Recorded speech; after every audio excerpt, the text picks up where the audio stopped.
Hello friends, आज हम रजनी कोठारी के बारे में स्टडी करेंगे।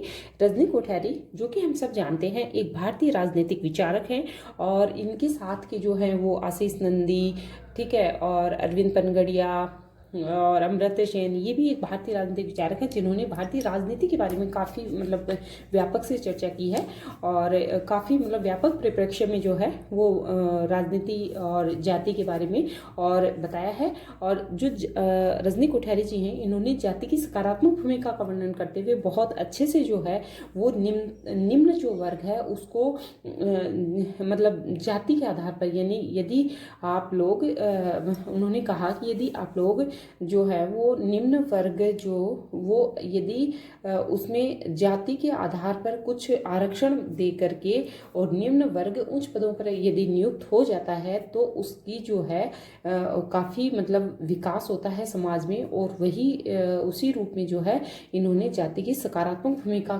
का वर्णन किया है।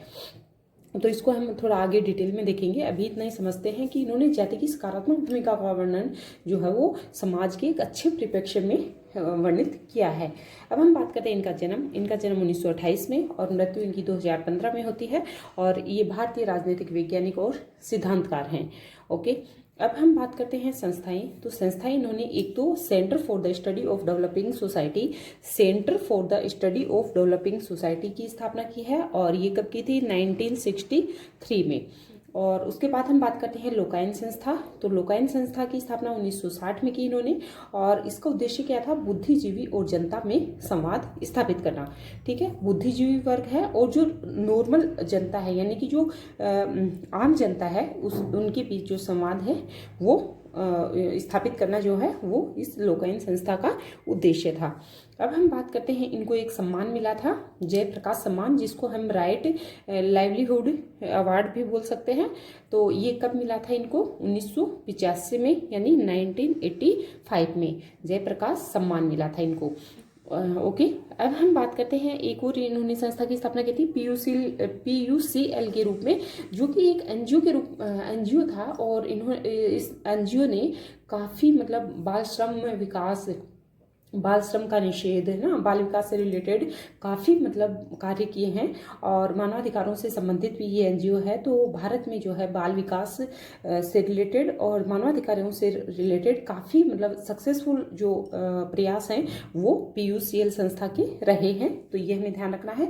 और इसकी स्थापना कब हुई थी? 1976 में। ओके, अब हम बात करते हैं इनकी पुस्तकें। तो इनकी जो पुस्तकें हैं उसमें सबसे पहले हम इनकी बुक देखते हैं, पॉलिटिक्स इन इंडिया। तो पॉलिटिक्स इन इंडिया जो बुक है ये 1970 की बुक है। और जैसे अगर हिंदी ट्रांसलेट इसका करते हैं तो भारत में राजनीति। तो भारत में राजनीति को इन्होंने अलग अलग कालों में डिवाइड किया है, यानी कालखंडों में डिवाइड करके फिर उसमें भारतीय राजनीति के बारे में इन्होंने बताया इस बुक में। ओके, और सेकंड बुक है इनकी कास्ट इन इंडियन पॉलिटिक्स। तो कास्ट इन इंडियन पॉलिटिक्स में इन्होंने बताया, जैसे हिंदी ट्रांसलेट इसका करते हैं तो जो भारतीय राजनीति है, जाति में भारतीय राजनीति, यानी 1973 की बुक है, 1973 की बुक है और इसको द्वारा रिवाइज किया गया है। रिवाइज किसके द्वारा किया गया है? जेम्स मेनोर के द्वारा किया गया है। तो ये हमें ध्यान रखना है, काफ़ी इंपॉर्टेंट है। और बुक इनकी तीनों ही इंपॉर्टेंट है, काफ़ी बार एग्जाम में पूछी जाती हैं। कास्ट इन इंडियन पॉलिटिक्स 1973 की बुक है और रिवाइज किया है जेम्स मेनोर ने। और इसमें जो है इन्होंने बताया कि जो जाति है वो किस तरीके से भारतीय राजनीति में गतिशीलता लाती है, किस तरीके से जाति जो है वो एक सकारात्मक भूमिका के रूप में हमें समाज में जो है वो प्रगति कर सकती है। और इसी बुक में इन्होंने कहा था कि जैसे जाति जो है वो सकारात्मक रूप से किस तरीके से कार्य करती है कि जैसे जो निम्न वर्ग है, यदि कुछ आरक्षण देकर निम्न वर्ग का अगर उच्च पदों पर नियुक्त हो जाता है निम्न वर्ग, तो जो है समाज में काफ़ी गतिशीलता, समाज में काफ़ी विकास जो है वो हमें देखने को मिलता है। यानी कि निम्न वर्ग में भी एक आत्मसम्मान और एक कुछ करने की इच्छा जो है वो डेवलप होती है। तो इस तरीके से जो निम्नतम वर्ग है उसका भी उत्थान होता है, यानी कि समाज का विकास होगा, समाज का होगा तो राष्ट्र का विकास होगा। इस तरीके से जो भारतीय राजनीति है उसमें जाति की सकारात्मक भूमिका का वर्णन जो है वो इस बुक में इन्होंने किया है और इसको रिवाइज किसने किया है? जेम्स मेनोर ने। ओके, अब हम बात करते हैं नेक्स्ट इनकी बुक है रीथिंकिंग डेमोक्रेसी, तो 2005 की बुक है रीथिंकिंग डेमोक्रेसी, ये भी काफ़ी इंपॉर्टेंट बुक है। तो हमें ध्यान रखना है इनकी 3 बुक्स हो गई, politics in India 1970, caste in Indian politics 1973, devise किया है जेम्स मेनोर ने, और थर्ड बुक है इनकी रीथिंकिंग डेमोक्रेसी 2005 की बुक है, तो ये हमें ध्यान रखना है। नेक्स्ट हम बात करते हैं इनकी विचारों की। तो जाति की सकारात्मक भूमिका, जैसा कि मैंने आपको बताया कि इन्होंने जाति की सकारात्मक भूमिका का वर्णन किया है, यानी कि जाति को एक सकारात्मक रूप में जो है वो देखा है इन्होंने कहा यदि जाति के आधार पर जो निम्न वर्ग है उसको कुछ आरक्षण देकर और उनका विकास के लिए जो है वो यदि वो उसमें अपना राजनीति में जो है यानी पॉलिटिक्स में जो है वो पार्टिसिपेट करेंगे और वो आगे आकर जो है वो उच्च पदों पर यदि नियुक्त हो जाते हैं तो उनका निम्न वर्ग का भी उत्थान होगा, यानी निम्न वर्ग के लोग भी जो कि एक नीचे मतलब जो ऊपर के लोग हैं इनसे दबे रहते हैं तो वो भी ऊपर आएंगे और समाज का विकास होगा और अधिक से अधिक जो है वो राजनीति में लोग पार्टिसिपेट कर पाएंगे और सभी वर्गों का उत्थान होगा। तो इस तरीके से जाति की सकारात्मक भूमिका का वर्णन जो है वो रजनी कोठारी जी ने किया है। और इन्होंने कहा कि जो चुनाव है ना, चुनाव में जो पहचान है वो आरक्षण के आधार पर होनी चाहिए और लोकतंत्र में सहभागिता और गतिशीलता को इससे बढ़ावा मिलता है। ओके, अब हम बात करते हैं नेक्स्ट बात करते हैं राज्य और राष्ट्र निर्माण।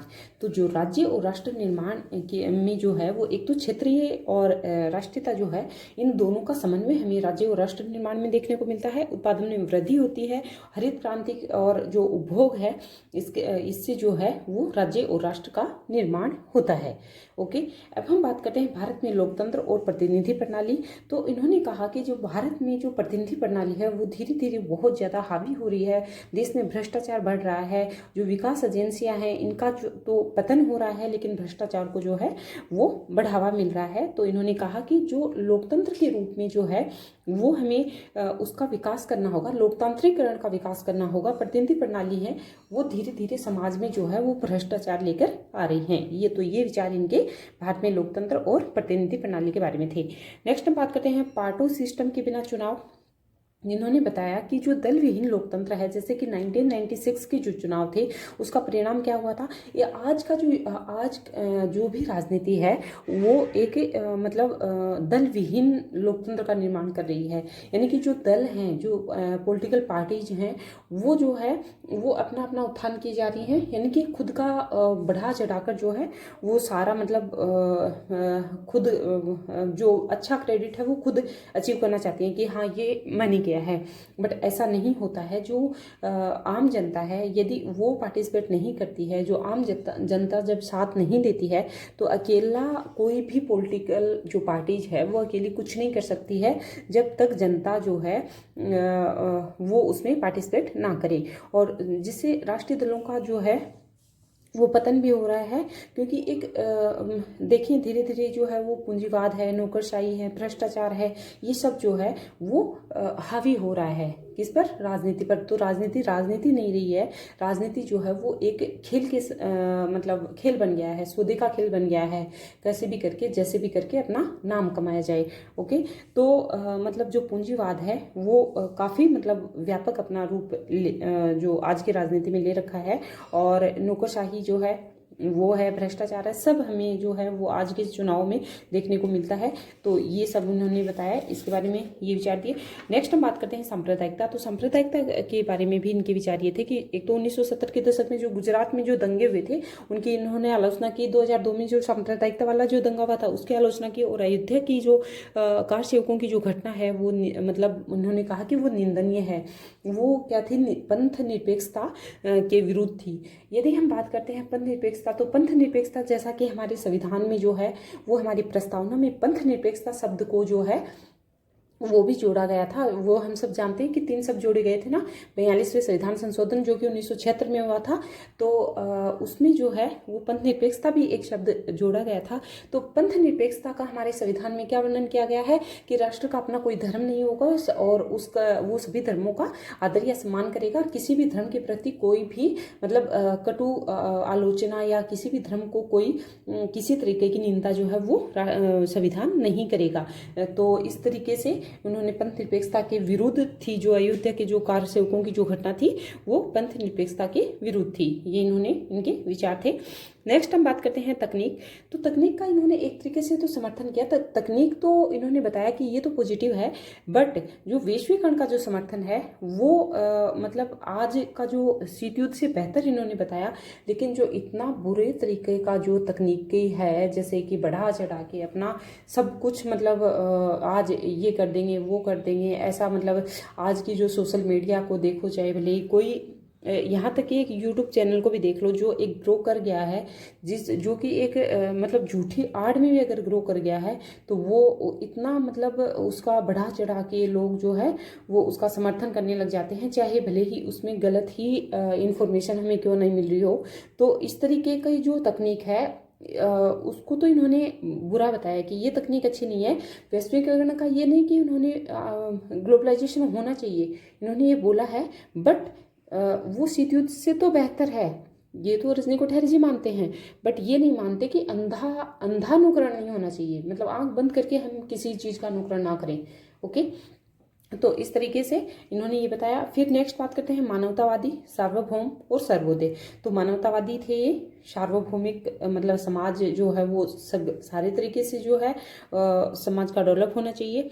और जो सर्वोदय है, सभी का उदय, यानी कि सर्वोदय की अवधारणा जो है वो इससे भी जुड़े हुए थे। तो मानवतावादी, सार्वभौम, सर्वोदय, तो लोकतंत्र फैला हुआ है, ठीक है। अभिजनवाद जो है वो संघर्षवाद है। इन्होंने कहा कि जो अभिजन वर्ग है वो सिर्फ वो ही अपना विकास ना करे, कुछ समाज के कुछ जो विशिष्ट वर्ग है वो ही अपना विकास ना करे, जो निम्न तबके के लोग हैं, जो निम्न जाति है, जो लोग मतलब फाइनेंशियली रूप से स्ट्रॉन्ग नहीं है, वो भी अपना विकास करें। तो उन्होंने मानवतावादी अवधारणा का समर्थन किया और उन्होंने कहा कि सभी का उदय होना चाहिए, सर्वोदय और सार्वभौमिक जो अवधारणा है और उसी से जो है वो हमारा लोकतंत्र का विकास होगा, ये उन्होंने कहा। और ये जो है एम.एन. रॉय, मार्क्सवाद, दल पिछड़ा, मतलब इस तरीके जो एम.एन. रॉय से काफ़ी प्रभावित थे। तो एम.एन. रॉय की जो मार्क्सवाद और दल पिछड़ा वाले जो विचार हैं उनसे भी ये जो है इन्होंने एक पॉजिटिव रिस्पांस दिया। और उसके बाद हम बात करते हैं जाति के 3 रूप जो है वो रजनी कोठारी जी ने बताए। तो जाति के 3 रूप कौन कौन से बताए इन्होंने एक तो बताया, कौन से बुक में बताया पहले ये देखते हैं। तो जो कास्ट इन इंडिया पॉलिटिक्स है, मैंने आपको बताई 1973 की बुक है, ये 1973 की बुक है और इसको रिवाइज किसने किया था, जेम्स मेनोड ने रिवाइज किया था। तो इस बुक में जो है इन्होंने जाति के 3 रूप बताए और इन्होंने कहा कि जाति का जो है वो राजनीतिकीकरण हुआ है। जाति का राजनीतिकीकरण यानी जो पुराना समाज है वो नए समाज के करीब आया है। तो नया समाज तो क्या हो गया, लोकतांत्रिक स्वरूप आज का जो हमारा लोकतंत्र का जो वर्तमान स्वरूप है वो, और पुराना समाज क्या हो गया, जाति। तो जो यदि पुराना समाज नई के करीब अगर आ गया है तो वो सही है, जाति का राजनीतिकीकरण है। बट यदि राजनीति का जातिकरण हुआ है तो वो गलत है, यानी कि राजनीति का जातिकरण नहीं होना चाहिए, जाति का राजनीतिकीकरण होना चाहिए। क्योंकि जो उन्होंने बताया कि पुराना समाज नए के करीब आया है, यानी कि जो जाति वर्ग है वो लोकतांत्रिक रूप से जो है वो सकारात्मक रूप से जो है उसे समाज में पॉजिटिव रिस्पॉन्स देखने को मिलता है, तो वो सही है, जाति का राजनीतिकरण होना चाहिए। अब उन्होंने 3 रूप कौन कौन से बताए, एक तो लौकिक रूप, एक एकीकरण रूप और एक चैतन्य रूप। तो लौकिक रूप में उन्होंने बताया कि जाति में उच्च और निम्न जाति संघर्ष इसी कारण से दिखाई देता है, और निम्न जाति में चेतना और वह उच्च पदों पर यदि आ जाती है तो उससे ये लौकिक रूप हमें देखने को मिलता है। और एकीकरण रूप जो है वो समाज में से जो है वो हर व्यक्ति को जोड़ना, यानी कि आम जनता को भी जोड़ना। नेक्स्ट है चैतन्य। तो जो चैतन्य है इसमें निम्न उच्च में जो परिवर्तन के लिए जो आर्थिक उन्नति है वो हमें देखने को मिलती है। तो 3 रूप कौन कौन से बताए, लौकिक रूप, एकीकरण रूप और चैतन्य रूप। लौकिक रूप, एकीकरण रूप और चैतन्य रूप। तो ये हमें ध्यान रखना है। काफ़ी बार एग्जाम में पूछा जाता है कि जाति के 3 रूपों में से कौन सा रूप नहीं है, तो हमें ध्यान रखना है लौकिक है, एकीकरण है और चैतन्य है। ओके, तो होप करती हूँ कि आपको रजनी कोठारी जी जो है वो समझ में आए होंगे। और रजनी कोठारी जी जो है वो जाति की सकारात्मक भूमिका का वर्णन करते हुए और एक बहुत ही मतलब अच्छे उन्होंने विचार जो हैं वो भारतीय राजनीति में उन्होंने दिए हैं। तो ओके फ्रेंड्स, नेक्स्ट हम बात करेंगे फिर अगले वीडियो में अमर्त्य सेन के बारे में। Okay, bye.